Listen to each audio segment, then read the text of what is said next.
Amsterdam, Rotterdam, The Hague, and Utrecht. An estimated of 104,000 Muslims reside in the capital, where they form around 17% of the population.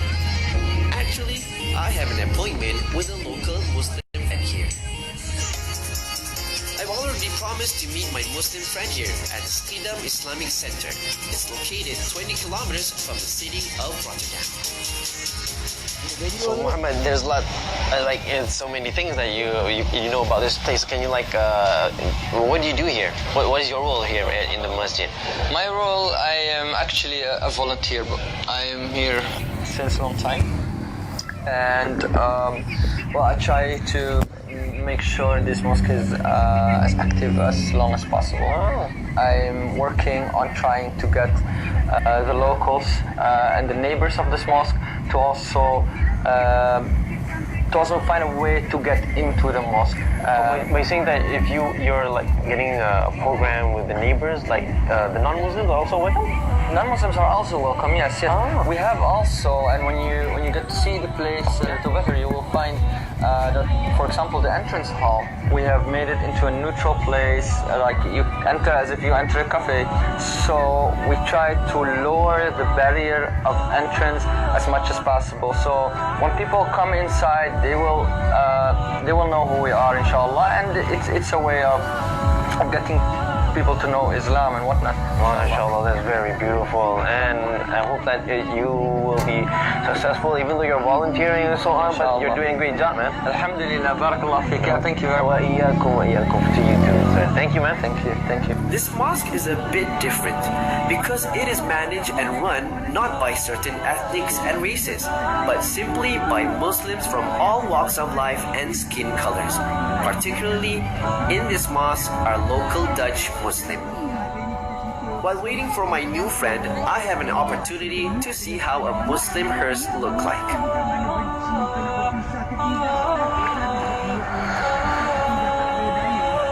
Europa Irvat Rahma. Come on. I know that Eid is in and Rahmah is, Rahmah of Allah. So I believe Europe is in the Rahmah of Allah subhanahu wa ta'ala. The man whom I'm waiting for is here, and he is the one who is in charge of the masjid and president of the Muslim community. His name is Jacob or Yanko. Even though this mosque is rather small in size, but it is equipped with an office, meeting room, a fully functional kitchen, and more interesting, a cafe that caters for Muslim and non-Muslims patrons. Mr. Jacob then recounts how this mosque was erected.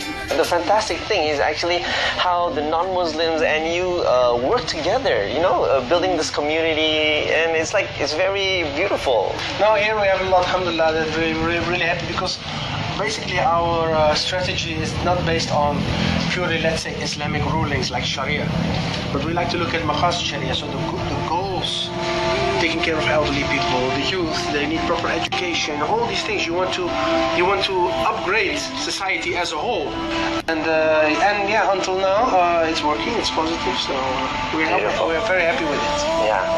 When when the building was demolished by the bomb, they decided to build a church in 1960s.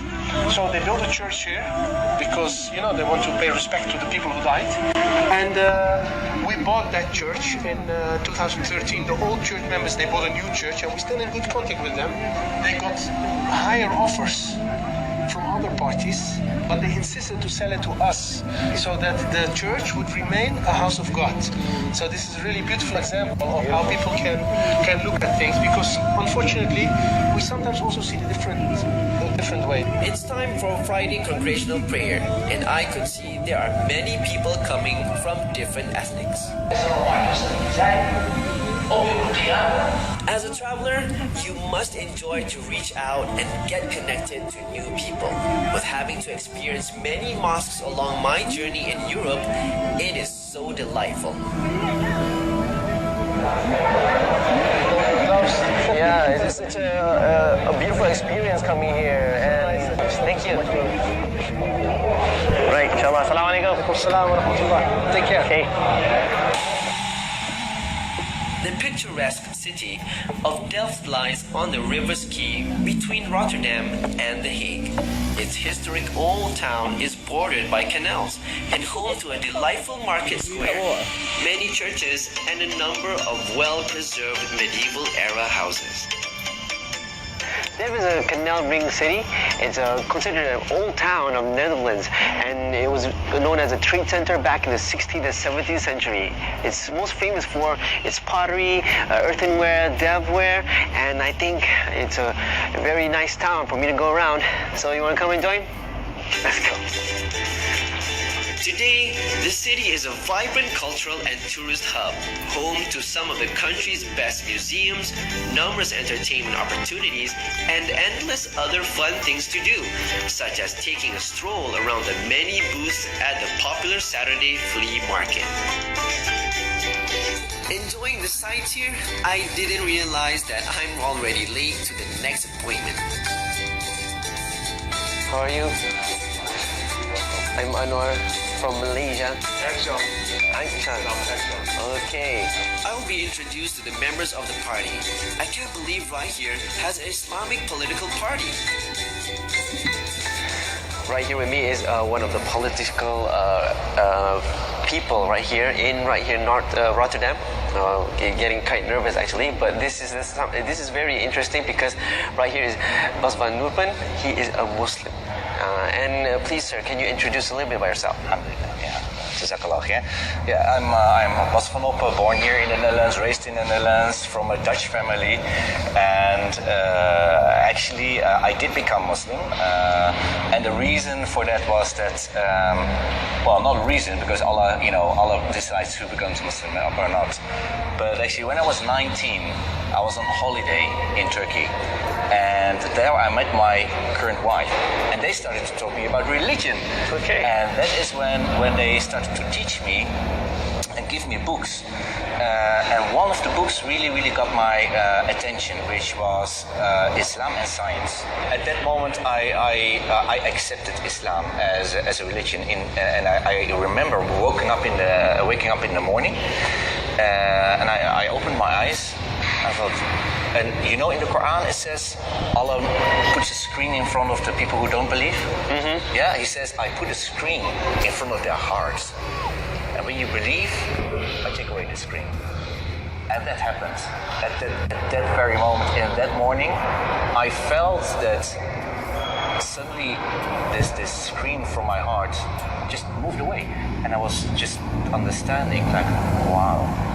So there's one creator, and there's nothing else than Him creating stuff, right? And I need to recognize Him, and that's it. Then you realize that, wow, I'm a Muslim. And sir, how did you actually get involved in politics right here in the Netherlands? So I founded the first Islamic student association in the Netherlands at that time. And it grew out. There's more than a few thousand members now. But at that time, we founded this Islamic Student Association. And when the years go by, I was thinking that 9/11 happened as well, and I thought that it's not going okay. It's the political landscape is in trouble. We are in trouble because of the political landscape against Islam and against Muslims. I said to myself and to other people, I said, we need to establish a Islamic political party, or at least something which is connected to Islam, right? We have a great political leader, and born here and raised here in Rotterdam, and he really understands political system, and he was already in a party here, in another party, the Green Party, which already had liberal thoughts about and good thoughts about the society, more social views on the society. But he also felt that still in my party there's not enough attention to the sensitivities of the Muslim community. And so that's when he also joined this group to start the first Islamic Islamically based political party in the Netherlands. Actually, I think in Europe, actually. I deeply feel proud to see my brothers to be upholding Islam through political aspects in their own country. Truly, the beauty of Islam is meant for everyone. It was very nice to have the time to meet Basman. Wouldn't want to hold him too long, for sure he has some great work to do.